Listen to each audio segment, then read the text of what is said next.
Veja bem, essa discussão e avaliação sobre a governabilidade e a perda de hegemonia, ela tem que ser empírica, né? Na verdade, não há nenhum elemento empírico para provar que nós perdemos a hegemonia, que o nosso governo não é dirigido por nós, pelo PT. Outra coisa é a correlação de força, que nós somos minoria no parlamento e na sociedade.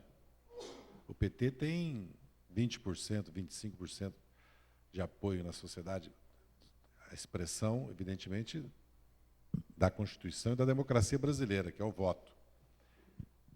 E não temos, portanto, nem na sociedade, nem no parlamento maioria. Nós elegemos o presidente da República 3 vezes, a presidenta a 3ª vez. Que o processo é um processo, por isso mesmo, que o presidencialismo, por 2 vezes, recebeu apoio de mais de 2/3 dos brasileiros quando foi a plebiscito, né? Em 63 e 30 anos depois, em 93. Pela intuição e o sentimento popular, que só é possível exercer influência sobre o país que é hegemonizado pelo poder econômico, certo? E por uma maioria conservadora, certo? Elegendo o presidente da República. Maioria conservadora no parlamento. Tá? Elegendo o presidente da República, que era a única possibilidade que o povo via de exercer e poder reivindicar transformações em seu benefício. Tá? Nós é que temos que construir a hegemonia partidária também, a hegemonia parlamentar. A Frente Ampla conseguiu isso no Peru, no Uruguai. Certo? O Chávez conseguiu isso na Venezuela e agora o Holanda quase que consegue, mas uma aliança com Toledo ele conseguirá, mas terá que fazer uma aliança com Toledo, que aliás já fez no segundo turno. Certo? Então, o problema da base do governo, das alianças do governo, certo? Eu não vejo que, tirando temas que são, por exemplo, reforma agrária, ou essa questão do Código Florestal, ou Forças Armadas, questão da reforma política, que perpassa todos os partidos, nós não temos mais que 120 votos a nosso favor, e nem 25 senadores ou 30 no máximo, que são temas que dividem a sociedade em termos de classe, inclusive, em termos de interesse programático, ideológico. Os programas mais importantes que nós nos comprometemos com a sociedade, nós estamos fazendo. Não há um desvio da nossa rota por causa das alianças. É evidente que tem um custo as alianças, senão não teria, você não faria aliança, né? Ela tem um custo. Muitas vezes pode significar um custo, inclusive você não avançar no teu programa como você gostaria. Mas se você não tem maioria, então esse custo, na verdade, é quase uma tautologia, né? Porque é evidente que você não avançaria. Né? A única maneira de se avançar é o acúmulo de força, tanto nas lutas sociais, na hegemonia política e ideológica, como também você conseguir uma maioria no parlamento. Ou você conseguir como partido ou como alianças. Mas eu não vejo que, pela governabilidade, nós perdemos a hegemonia no nosso governo, porque nós teríamos desconstituído o governo, desconstituído o programa e as mudanças que o Lula fez em 8 anos. Não foi isso que aconteceu. Inclusive porque elas tiveram aprovação do povo e da sociedade. Eu acho que isso é mais complexo do que eu estou dizendo, evidentemente. Com relação ao Haiti, é completamente diferente, porque o Brasil faz parte de uma força constituída pelas Nações Unidas de paz, não é de guerra. Ela exerce caráter repressivo muitas vezes, né, mas contra bandas armadas, contra o crime organizado. Houve um processo eleitoral no Haiti, ela garantiu a eleição no Haiti, como está garantindo o funcionamento das questões básicas do país, porque o país não tem estrutura para funcionar nada. Quem está garantindo é essa força das Nações Unidas que nós comandamos por mandato das Nações Unidas. Né? Para vocês terem uma ideia, a posição do governo de Cuba, certo? Que não é insuspeito, né? É que o Brasil continue no Haiti, não sai do Haiti, cada vez dê mais ajuda e apoia o povo do Haiti. Se um país como o que nós ganhamos de sair o Brasil? Quem é que vai ocupar o lugar do Brasil? Vocês sabem quem vai ocupar o lugar do Brasil. Eu prefiro que o Brasil esteja lá, exercendo esse papel de força de paz, que ajude o país a se reorganizar e garanta o funcionamento dos serviços básicos do país, que o país tenha água, tenha energia, tenha o mínimo de transporte, que o país receba o básico de alimentos, porque tudo é ajuda internacional. Se não tiver ajuda internacional, o povo haitiano morre de fome. porque o país foi destruído, né? Inclusive depois pelo terremoto, né? Já tinha sido destruído pela guerra civil, né? pelas questões políticas internas do país, já era o país mais pobre do mundo, ainda teve o terremoto. Então, eu não vejo que nós devemos condenar a presença do Brasil. Lógico que é legítimo, muitos companheiros condenam a presença e o envio de tropas das Forças Armadas brasileiras para o Haiti. Mas eu não considero... O Brasil enviou tropas já para a República Dominicana para fazer uma agressão, uma intervenção, para derrubar um governo democrático e evitar um processo político de mudanças e reformas na República Dominicana durante a ditadura. Isso sim, e foi uma farsa da OEA, aprovado na OEA, entendeu? De fazer uma intervenção militar na República Dominicana. É completamente diferente do que nós estamos vivendo no Haiti. Com relação aos megaprojetos, os projetos em geral, e a questão das compensações ambientais, e o respeito aos povos indígenas, ou o respeito, no caso de grandes projetos urbanos, nós temos que estar ao lado, o PT, certo? E também o Ministério Público, e também as organizações que são responsáveis por isso, os órgãos que são responsáveis, ao lado dos direitos das populações indígenas, e nós temos que buscar sempre termos de ajuste de conduta e compensações e medidas que evitem o desrespeito ao meio ambiente e a esse direito. Isso é uma luta política, é uma disputa, certo? Que o PT tem que estar ao lado, os parlamentares do PT, a direção do PT, a militância do PT. E deve-se procurar sempre, eu sou contrário, porque assim, vamos parar essa obra. Não, vamos chegar num termo de ajuste de conduta e vamos buscar compensação, a não ser que haja uma razão de força maior para parar uma obra, que eu não vejo nas obras de Copa do Mundo, de mobilidade. Existem muitas vezes apropriações e retirada de moradores que estão em áreas que vão ser feitas obras, certo? De maneira que viola seus direitos e de maneira, às vezes, até violenta, que nós temos que nos opor, nós não temos compromisso com isso. Eu não conheço o caso específico, né? O caso mais gritante no país hoje, ou pelo menos mais público, é Belo Monte, né? E a questão da construção da hidrelétrica de Belo Monte. Se obedecida e cumprida, porque foi feito um acordo com o Ministério Público Federal, foi um acordo que tem um termo de ajuste de conduta e tem uma série de obras que precisam ser feitas. O que nós temos que fazer é cumprir. Se não cumprir aquelas obras, não pode fazer a obra. Essa é a realidade. Se não leva o saneamento para Santarém, não é levar o saneamento para Santarém agora, porque o saneamento de uma cidade de 300, 400 mil habitantes leva 2, 3, 4 anos. Nós não podemos falar que para começar a obra tem que terminar o saneamento de Santarém. Tem que ter o investimento garantido, o projeto garantido e o início das obras. E tem que ter o dinheiro depositado como garantia, se é 300, 400 milhões de reais, para fazer a obra. E o compromisso de fazer essa obra. E assim outras obras que tem. Agora, quem é contra a construção da usina tem todo o direito de ser. Eu não sou. Quem é contra tem todo o direito de ser. Agora, eu não sou, que é outra questão. Com relação ao Fundo Monetário Internacional. O Brasil integra o Fundo Monetário Internacional e quer aumentar a sua participação no capital do fundo exatamente para exercer mais influência política, né? Quanto mais cotas um país tem, e nós temos, de um condomínio, ou de um clube, ou de uma sociedade, é evidente que nós temos mais influência. Se nós temos 10 votos, né, numa Assembleia, se nós temos 200, é completamente diferente uma Assembleia de 500 pessoas. Né? O que o Brasil quer é ter mais influência, mais voto no FMI. O Brasil participou da integralização de recursos para o FMI por uma série de programas, mas programas acertados, não é programas de ajuste que estão acontecendo em Portugal e na Espanha. Eram programas que havia de recursos, inclusive, para o Banco, o BIRD, para o Banco Mundial, que são para investimentos nos países em infraestrutura, em educação, em reforma administrativa, os mais diferentes investimentos. O que o Brasil fez foi não ser mais dependente do FMI e a política brasileira não tem mais nenhuma relação com a política do FMI. Existe... bem, as últimas perguntas, com exceção da questão da juventude na Espanha, envolve uma discussão aí que nós vamos fazer. Eu venho aqui para fazer um seminário sobre socialismo e sobre a discussão mais de estratégia. Certo? Por exemplo, a aliança política que nós fizemos não compromete a reforma agrária. O que compromete a reforma agrária é que nós não temos maioria no Congresso.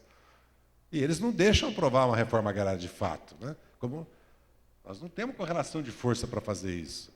Agora, isso não impediu que nós continuássemos assentando continuasse procurando aumentar os recursos para a reforma agrária, para a assistência técnica, e continuasse apoiando a luta pela reforma agrária. Não é questão porque nós fizemos aliança que nós não aprovamos um projeto mais avançado de legislação agrária para o país no Congresso Nacional. Nós perdemos na Constituinte, todos aqui se lembram, né, como é que nós perdemos, várias questões, por isso que nós, apesar de assinarmos a Constituinte, dizem que nós não assinamos, não é verdade, nós votamos não, porque destacamos pontos, entre eles era o da reforma agrária, era o da democratização das Forças Armadas, eram 4, 5 pontos que o PT destacou por que assinava a Constituinte, mas votava não a bancada, que é um direito que você tem sempre quando apresenta um substitutivo a um projeto, você tem o direito de votar não ao projeto apresentando um substitutivo. Então, eu não acredito que a nossa aliança com o PP, por exemplo, em Brasília, ou com o PTB, ou com o PR, certo? É que tem impedido de avançar a reforma agrária. Até porque, se vocês olharem os recursos para a reforma agrária no governo do Lula e no governo do Fernando Henrique, vocês vão perceber a desproporção que existe de recurso, inclusive para a agricultura familiar, inclusive para obras de infraestrutura nas zonas de reforma agrária e de assistência técnica, e os programas, né, como a compra de alimentos, porque tem vários programas que o nosso governo criou para dar sustentação para a agricultura familiar, porque, no fundo, o nosso objetivo com a reforma agrária é transformar os assentamentos em agricultura familiar cooperativa e agroindústria. Agregar valor, tecnologia, inclusive para elevar o padrão de vida e a produtividade desse. Outra questão é a questão do agronegócio, das nossas disputas e lutas com relação ao agronegócio, seja por causa do uso de agrotóxicos, seja por causa do monopólio da terra, seja por causa do monopólio da comercialização, seja por causa do transgênico, que eu particularmente não sou contra, mas existe um movimento grande contra o transgênico, uma coisa, não é que eu não sou contra, mas também não sou favorável a determinados tipos de legislação que autoriza sem determinados tipos de medidas de prevenção, de medidas de segurança, de teste e tudo, mas estou citando como exemplo só. Com relação à discussão se nós temos um programa pós-neoliberal ou um programa anticapitalista e socialista. Francamente, para usar uma linguagem tradicional da esquerda, né, um pouco esquemática, eu diria que nós não vivemos nem numa etapa, certo, e nem num período histórico de revoluções socialistas. Nós não estamos vivendo.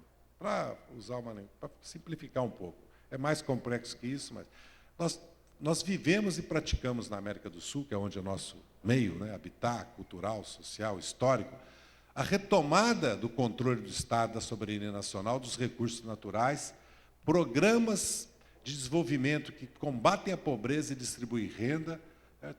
E a tentativa de constituir forças políticas e sociais para fazer transformações. Eu não acho, é muita coisa isso num período. Lembra quantos anos nós passamos sob a hegemonia da direita neoliberal? Nós passamos quase 30 anos no Brasil. Nós agora estamos passando 15 anos. Né? Aliás, se nós formos olhar mais para trás, nós passamos quase 70 anos. A metade de ditadura militar. E vamos lembrar que essas ditaduras militares destruíram organizações, assassinaram liderança, destruíram instituições, né? E significaram grande regressão do acúmulo de força nossa, do avanço, muitas vezes até teórico, doutrinário nosso, e principalmente do acúmulo de força nosso. E que nós recuperamos, né, na década de 70, 80 e 90. Então, nós fizemos um grande avanço no Brasil. E na América Latina é extraordinário o avanço que está acontecendo, que significa, vamos sempre colocar o pé na terra, melhores condições de vida, dignidade, esperança para dezenas, centenas de milhões de homens e mulheres. Né? Não é pouca coisa. Evidente que o ideal é que nós estivéssemos num processo muito mais avançado, mas eu, humildemente, eu posso estar errado, não? Isso é uma questão de debate, discussão, eu me submeto, evidentemente, ao debate e à discussão, não acredito que está colocado para nós, certo, fazer uma revolução anticapitalista e socialista. Que nós temos que constituir valores, base social e constituir instituições, formas de organização econômica e força econômica que são anticapitalistas e criam as condições para um processo de transformação, evidente que nós devemos fazer. Mas eu acho que nós precisamos fazer essa discussão. Né? O PT, pelas nossas tarefas, pelos nossos problemas, pelo nosso debate, nós temos deixado um pouco de lado o estudo, o debate, o aprofundamento, inclusive socializando internacionalmente com outras forças políticas de esquerda, a reflexão sobre não só o que foi o socialismo, como o período que nós estamos vivendo e o que seria, o que é, certo? O nosso horizonte mais estratégico. Eu acho que nós não devemos descuidar isso, temos descuidado, com isso eu concordo, ainda que há reflexões, há escritos de muitos companheiros com relação a isso. O movimento de jovens que tem acontecido na Europa, principalmente na Espanha, e depois se esparramou para a Grã-Bretanha e para a França, é, no fundo, um repúdio a um pouco a dupla hegemonia neoliberal e social-democrata que, na prática, sumiu um pouco os métodos, o discurso e a política do próprio neoliberalismo. Está pagando nas urnas agora. Infelizmente, não por uma terceira alternativa, está pagando para a volta da direita. O ideal é que tivesse. E essa força que surgiu, ela surgiu no primeiro momento um pouco assim, extraparlamentar, né? Contra o Estado, contra os partidos políticos. Não contra a política, porque eles dizem claramente que estão fazendo política, o que é, evidentemente, que é a pura verdade. Então, mas eu creio que isso vai evoluir para novas alianças, novas formas de luta, novas organizações políticas, novas organizações sociais, como tem acontecido nas lutas, certo? Como surgiu o PT, né? Quem diria em 75, 76 que ia surgir um partido dos trabalhadores como o PT? Então nós temos que olhar isso com muito otimismo, né? Saudar isso e apoiar, e procurar contato, e procurar estabelecer relações, porque são novas formas de luta, novos setores sociais estão descolando de partidos tradicionais, tanto de direita como de esquerda ou social-democrata, né? E tentando se constituir como força política autônoma, fazendo uma crítica radical às políticas, sem perder de vista que tem centrais sindicais poderosas em Portugal e na Espanha, que lutam contra as medidas que foram adotadas por esse governo, e tem partidos de esquerda que lutam também, que tem 10, 15% do eleitorado, mas são forças políticas. Nós podemos concordar ou discordar delas, mas elas estão fora desse acordo, dessa aliança tática que houve na Europa. E, de certa maneira, o que está sendo desmontado na Europa, que é o Estado de Bem-Estar Social, que já vem sendo desmontado, mas agora está sofrendo um ataque frontal, é uma conquista das classes trabalhadoras do movimento de esquerda e socialista durante mais de 150 anos, que passou pela Primeira Guerra, pela Segunda, pelo fascismo, entendeu? E que agora está tentando ser desconstituída. E há uma reação de amplos setores da classe trabalhadora ou das classes populares contra isso na Europa, o desmonte desse Estado de bem-estar. Em alguns estados vai acontecer o contrário. Na Itália, na França, vai ganhar a eleição, não a direita, mas lá vai perder. Então, não necessariamente é o mesmo resultado de Portugal e da Espanha. Eu estou no meu tempo, eu preciso ir para Brasília, que amanhã minha filha faz aniversário, já fez aniversário, mas a festa é amanhã em Brasília, eu preciso estar lá, vou pedir desculpa para vocês e vou desejar a todos uma boa noite. Muito obrigado pela oportunidade, pela presença do nosso presidente Raul Ponte, do Olívio, que já esteve aqui, agradecer mais uma vez a Secretaria de Formação Política, a nossa secretária-geral, pelo convite, por essa oportunidade. Espero voltar aqui para continuar debatendo, inclusive para debater essa questão do socialismo, inclusive para debater a experiência cubana, que está acontecendo em Cuba hoje. Se quiserem me convidar para vir aqui uma hora falar um pouco sobre Cuba, eu verei como. Aliás, vai sair no Opera Mundi agora, que é um site que eu acho que muitos conhecem aqui, tá? Que fez sobre o Vietnã uma série de matérias. Vão sair uma série de matérias sobre Cuba. São muito interessantes porque os jornalistas ficaram em Cuba, conversaram com todo mundo, com todas as forças políticas, todos os setores, e escreveram uma série de artigos sobre as mudanças que estão acontecendo em Cuba. Boa noite, muito obrigado.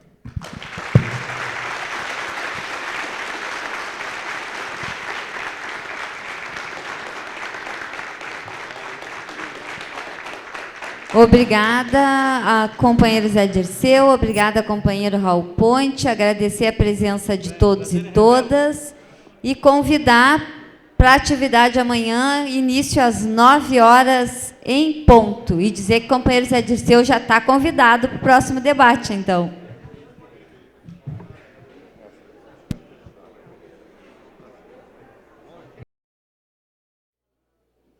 Pedro Munhoz, então, para despertar aqui e eliminar o resto do sono que ainda se abate sobre uns e outros e animar um pouco a nossa disposição de luta.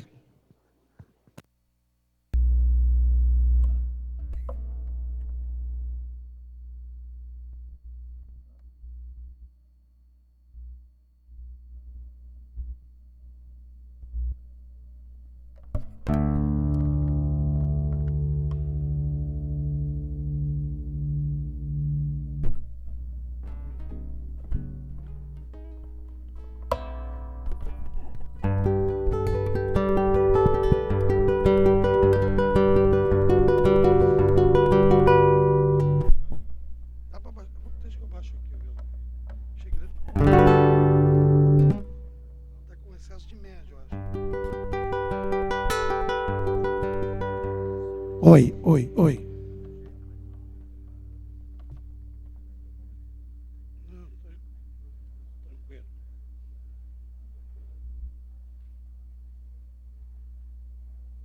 Bom dia.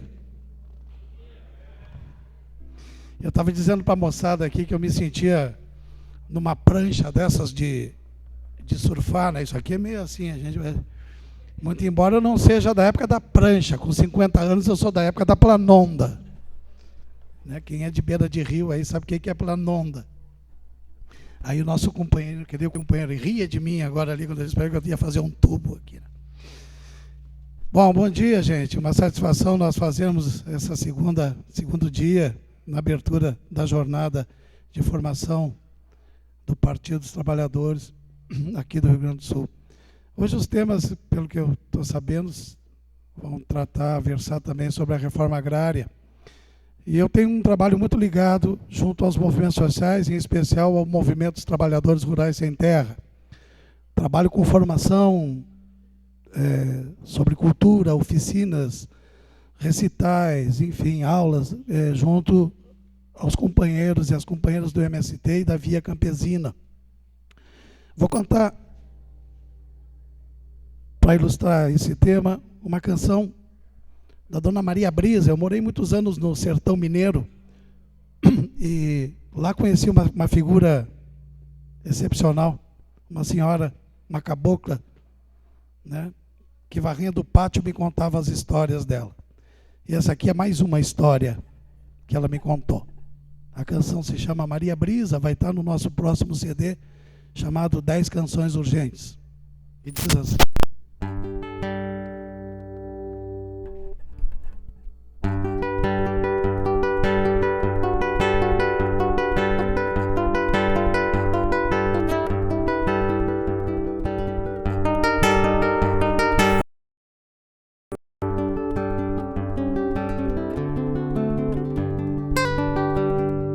Chegue, seu moço, se achegue, se achegue.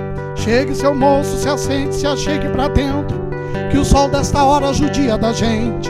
Um gole de água pra refrescar. Chegue pra cá, pra cozinha, prepara um comer. Se o senhor quiser, ainda faça um café, a depois eu poder lhe escutar. Aqui da janela fiquei olhando a porteira. Eu disse pra Marta, bobiça menina, atende esta porta, deixa o moço entrar. Se for panela, colher, garrafada, gibeira, diz pra ele que só sexta-feira que os homens das mangas vêm nos pagar. O senhor tá aqui, terra pra comprar. Vendo não, vendo não. O senhor tá aqui, terra pra comprar. Vendo não, vendo não. Conheço sua banda, já tive por lá uma vez. Barulhada de carro, letreiro em inglês. Aquilo lá não é vida não. Lembro que há muitos anos, faz tempo demais, já era casado, ainda um rapaz, se foi trabalhar, finado Tião. Eu sei que o seu tempo é ouro e o dinheiro resolve. Agradeço a proposta até quando não chove. É tudo que tenho, roça pra plantar. É triste viver tão distante dos passarinhos. Corguinho, folia, moda de viola, comadre, compadre, pra gente prosear. O senhor tá aqui, terra pra comprar. Vendo não, vendo não. O senhor tá aqui, terra pra comprar. Vendo não, vendo não.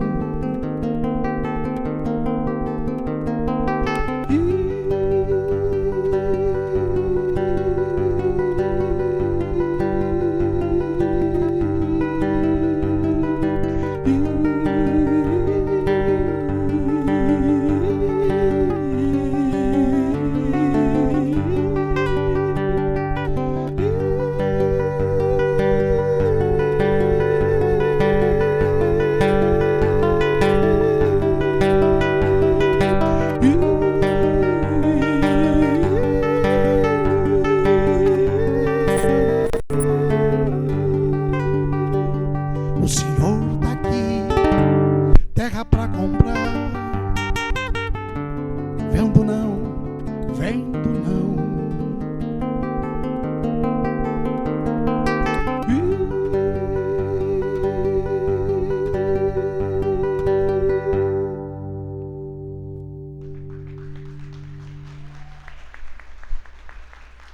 Muito obrigado.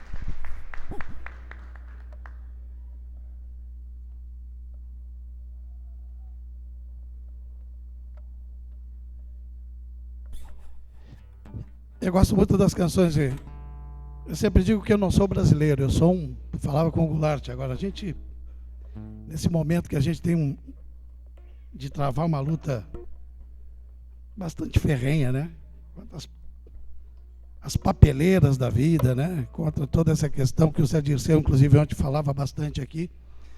A gente quase que deixa... A gente não é brasileiro, a gente é planeteiro, né? Questão de defender o planeta. Eu tenho uma canção que vocês podem cantar comigo, que também, eu não estou fazendo propaganda dos CDs que a gente tem aí, inclusive quero agradecer o pessoal que está nos levando para casa, os CDs que a gente trouxe. Mas eu tenho uma canção que vocês podem cantar comigo, que diz assim, ó.